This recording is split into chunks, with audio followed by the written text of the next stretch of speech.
Baik, selamat pagi. Pada pagi hari ini kita akan memulai untuk proses praktek kita, sesi yang ketiga, yaitu memperbaiki sistem rem. Pada pertemuan pertama tentang merakit dan memasang sistem rem dan komponen-komponennya. Kemudian pada pertemuan yang kedua yaitu tentang memelihara atau servis sistem rem. Yang ketiga pagi hari ini adalah kita memperbaiki sistem rem. Beberapa alat dan bahan yang harus kita siapkan untuk memperbaiki sistem rem dalam praktek kita kali ini adalah kita mempersiapkan bahan, yaitu karpas untuk tromol. Kita persiapkan saja, nanti hasilnya gimana waktu pengecekan nanti akan kita lakukan. Kemudian yang kedua adalah juga kampas yang cakram, kita persiapkan. Kemudian yang berikutnya adalah kita menyiapkan juga ada cairan rem, kemudian ada fat atau grease. Kemudian alat yang kita siapkan satu kotak alat toolbox, satu kotak. Kemudian ada kunci momen, ada satu set kunci shock. Kemudian ada alat ukur vernier caliper atau jangka sorong. Kemudian kunci roda, ini yang kita persiapkan untuk praktek kita. Kemudian ada nampang, kemudian ada macun atau penlap.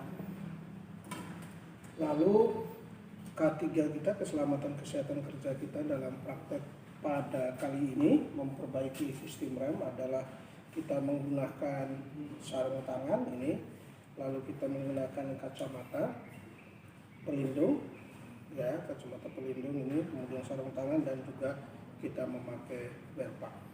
Ini yang kita persiapkan.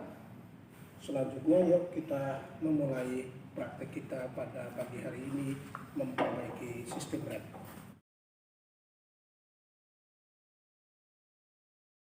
Baik, selanjutnya adalah proses kita mengecek kampas rem cakram roda depan, ya.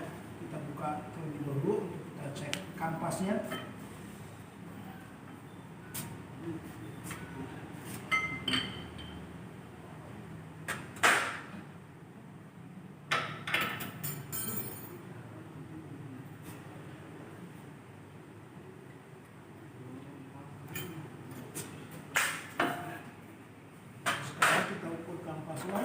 Kita ukur menggunakan alat ukur vernier caliper atau jangka sorong ini, ya. Kita ukur ketebalan kampasnya.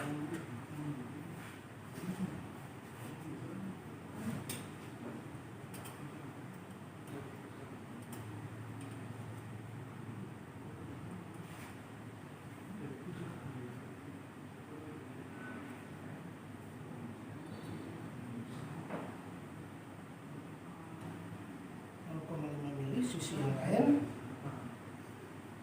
0,5 mili. Oke, kita ukur kampas yang satunya lagi.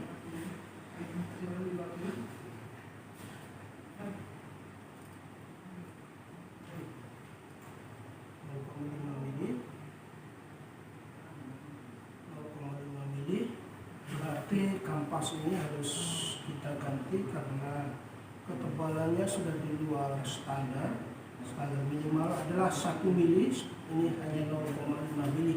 Baik, kita ganti dengan kampas rem yang baru. Ya, kita menggunakan kampas rem yang baru. Kita pasang untuk menggantikan kampas rem tadi yang setelah kita adakan pemeriksaan kita cek ternyata ukurannya di luar standar minimal. Kita pasang untuk kampas yang baru.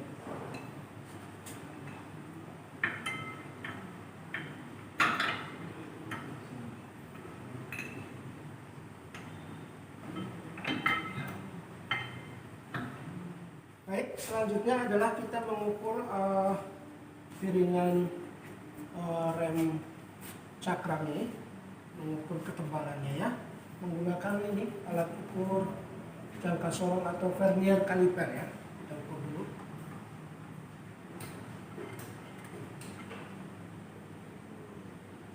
Setelah ukur kita kencangkan skop menunjukkan pada jangka sorong supaya ukuran yang sedang kita ukur tidak bergerak. Tebalnya adalah 19,5 mili. Dengan demikian, karena standar minimalnya adalah 19 mili, ini 19,5 mili, maka piringan rem cakram kita masih masuk standar. Selanjutnya adalah kita membersihkan piringan cakram ini. Piringan cakram kita amplas. Setelah itu kita semprot dengan menggunakan brake fluid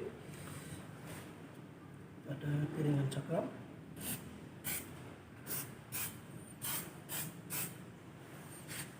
Setelah itu kita membersihkan dengan menggunakan kain majun atau kain lap.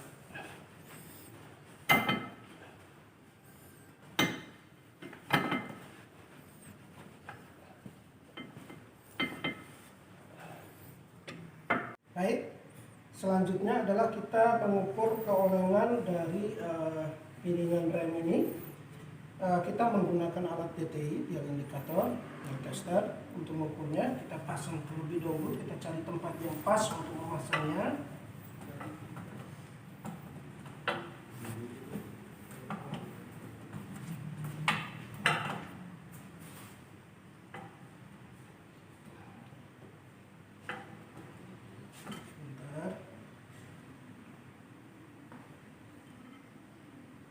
Oke, kita kalibrasi dulu alat mulai dari nol.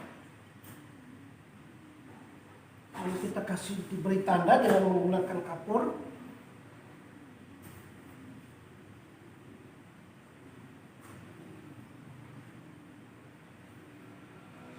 Lalu kita mulai mutar sampai pergerakan paling jauh untuk melihat keolengan dari piringan rem ini ya. Kita mulai mutar, jalan terus, naik, iya, mulai terus sampai paling jauh. Ya, nanti paling jauh adalah 0,25. Standarnya adalah 0,15, berarti tingkat keolengannya ini sudah di luar batas maksimal. Berarti memang piringan rem ini harus diganti. Sudah selesai, kita bongkar, buka kembali alatnya. Baik, selanjutnya adalah kita memeriksa minyak rem pada reservoir ini. Ini kalau kita lihat kondisinya pada posisi min, maka perlu kita tambahkan cairan rem ya. Istilah sekarang bukan minyak rem tetapi cairan rem. Baik, kita tambahkan dulu cairan remnya sampai ke titik maksimalnya.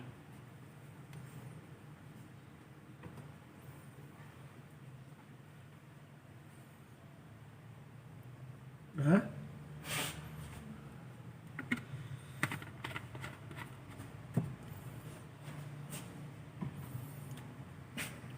sudah sampai ke titik maksimalnya cairan remnya. Ya, ini kita bersihkan karena ada cairan di luar remnya, dilap pakai kain majun. Lalu kita tutup.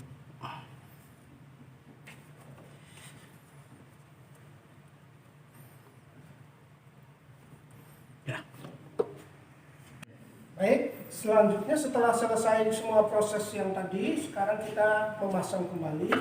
Pertama kita memasang kampas dulu. Memasang kampas.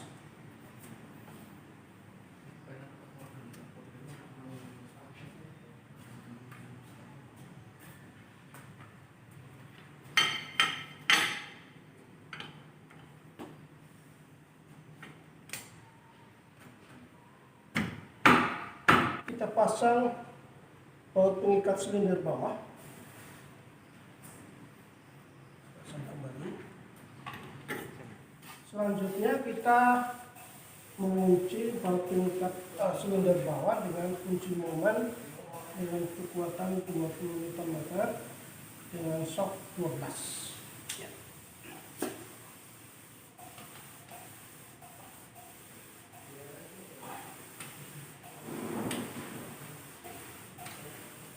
Langkah selanjutnya setelah selesai, lalu kita memasang kembali ban.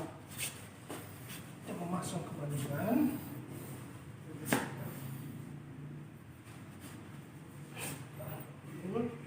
Lepaskan dulu.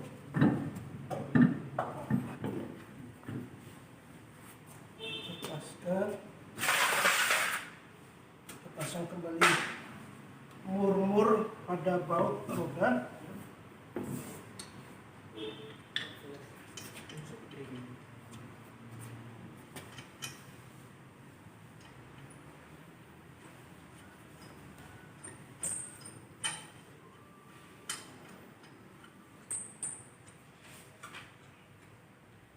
Kita menggunakan kunci roda 21. Setelah kunci roda baru kita menggunakan untuk menguatkannya adalah dengan kunci momen. Sekarang kita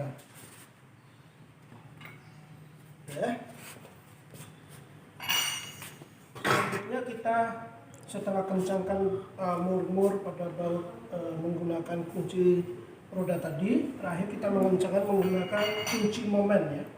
Kunci momen ini kita pasang dulu sambungan shocknya dengan shock N21 ya. N21 pasang dulu. Ini dengan kekuatannya adalah 107 Nm ya. 100 Nm dengan kunci momen.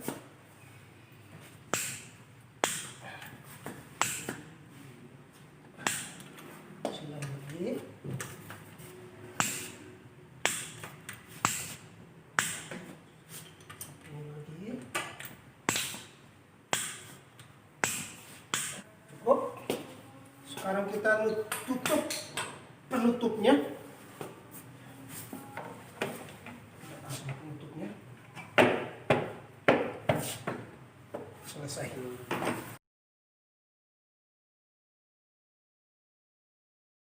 Ya, ini kita lepas tromol rem belakang.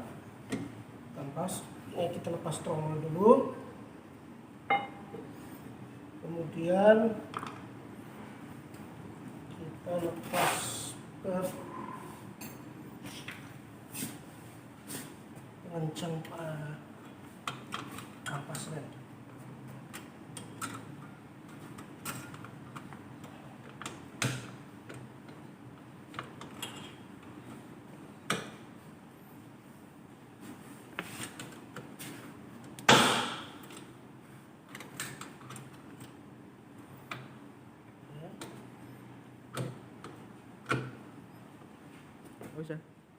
Dan setelah itu kita lepas gas penekan ini pada kampas.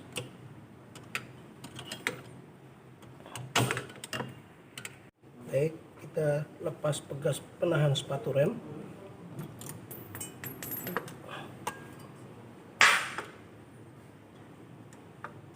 Setelah kita melepas kampas rem yang lama tadi, kita mengukur terlebih dahulu untuk ketebalan kampas rem tromol roda belakang dengan menggunakan alat ukur jangka sorong atau vernier kaliper ini.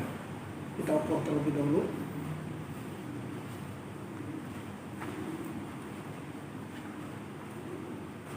(0,5 mili) di sisi yang lain. 0,5 mili, satu kali lagi di sisi yang lain.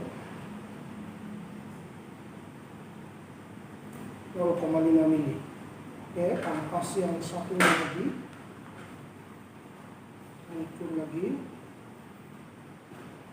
0,5 mili di sisi yang lain.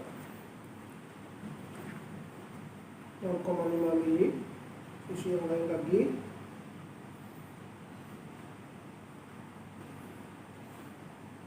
-0,5 mili. Berarti kesimpulannya bahwa kampas rem yang lama ini adalah sudah di luar ukuran standar karena minimalnya 1 mili, maka kita harus mengganti dengan yang baru. Kampas yang baru yang kita gunakan adalah kita menggunakan kampas ini ya, kampas baru ini. Baik, selanjutnya adalah kita mengukur diameter tromol. Diameter tromol dengan menggunakan alat ukur jangka sorong atau vernier kaliper ini ya. Ya, kita ukur dulu. Kita geser tempatnya, kita ukur.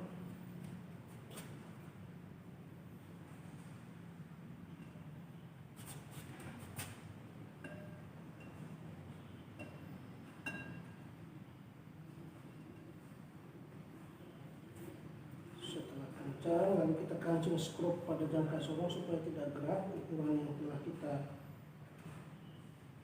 dikancing dulu. Baik, ukurannya adalah 228,5 mm. Berarti masih masuk, masih baik.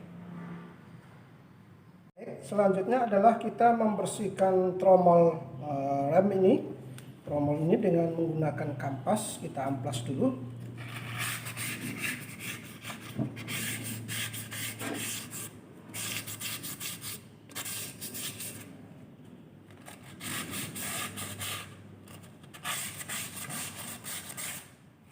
Setelah amplas, lalu kita semprot dengan menggunakan fluid brake di bagian yang sudah kita amplas tadi.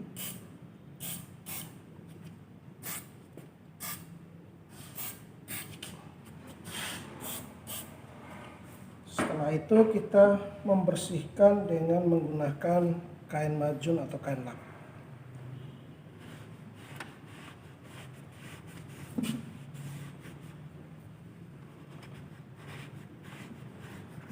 Setelah kita bongkar, sekarang kita pasang kembali kampas.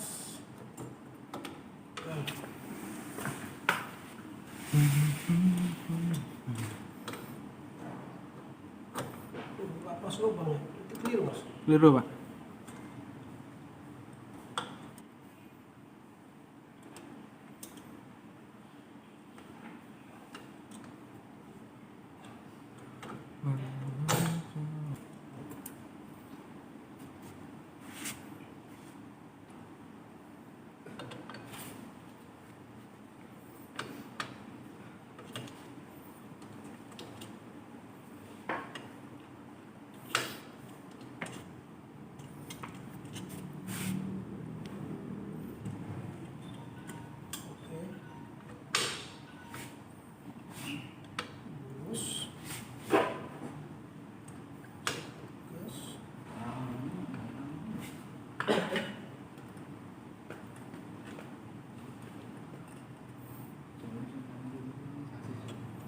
Pasang itu.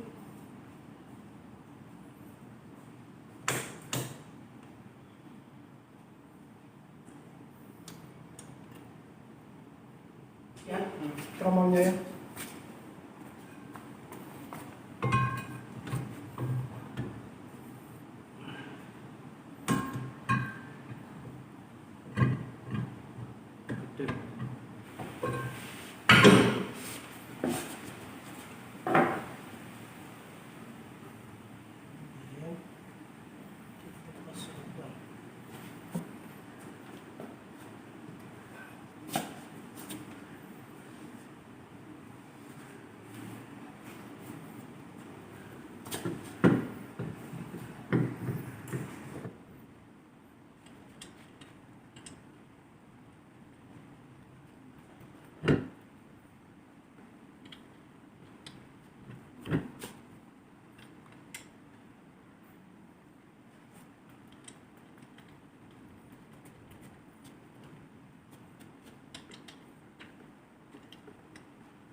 Baik, selanjutnya adalah kita proses pembuangan udara palsu pada sistem rem. Sebelumnya kita cek dulu tempat olinya. Minyak rem, bukan oli, sorry, minyak rem atau cairan rem. Kita tambah dulu sampai titik maksimal.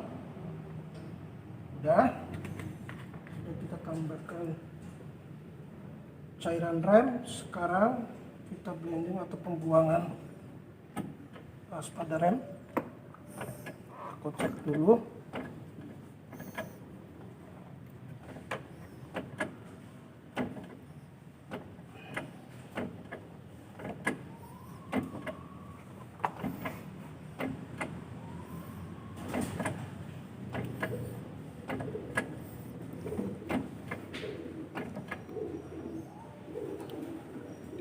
Mulai tahan. Tahan. Ya.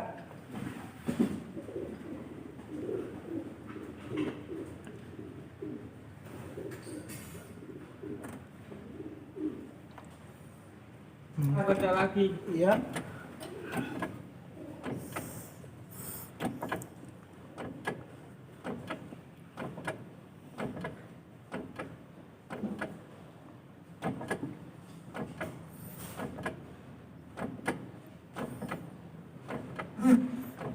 Tahan.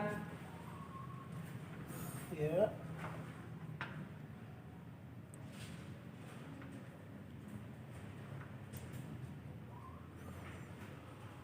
Kotak lagi. Ya.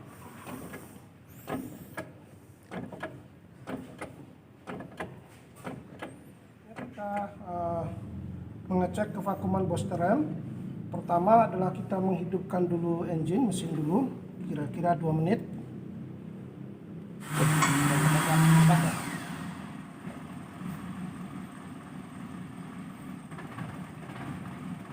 Oke, sekarang kita matikan. Terus Tinggal rem pelan-pelan untuk mengecek kevakuman booster.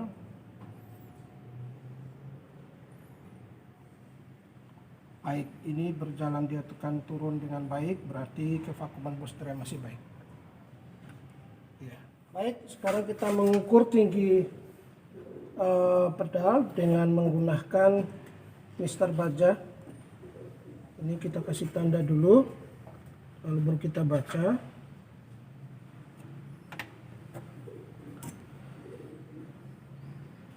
Ini 16 mm.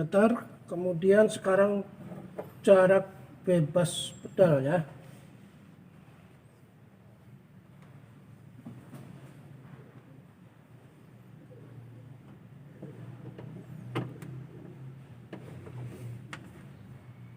Lebih di sini tadi kita cek lagi ya sebagai tanda betul. Jaraknya 5 mili. Berarti dengan kesimpulan bahwa jarak pedal ini masih baik, dalam kondisi baik. Baik, terima kasih. Pada hari ini kita telah melalui kebersamaan kita dalam praktek memperbaiki sistem rem. Semoga lewat video pembelajaran ini kita bisa saling membagi ilmu pengetahuan kita satu dengan yang lain dalam proses belajar kita memperbaiki sistem rem di jurusan Teknik Kendaraan Ringan Otomotif. Salam SMK Bisa.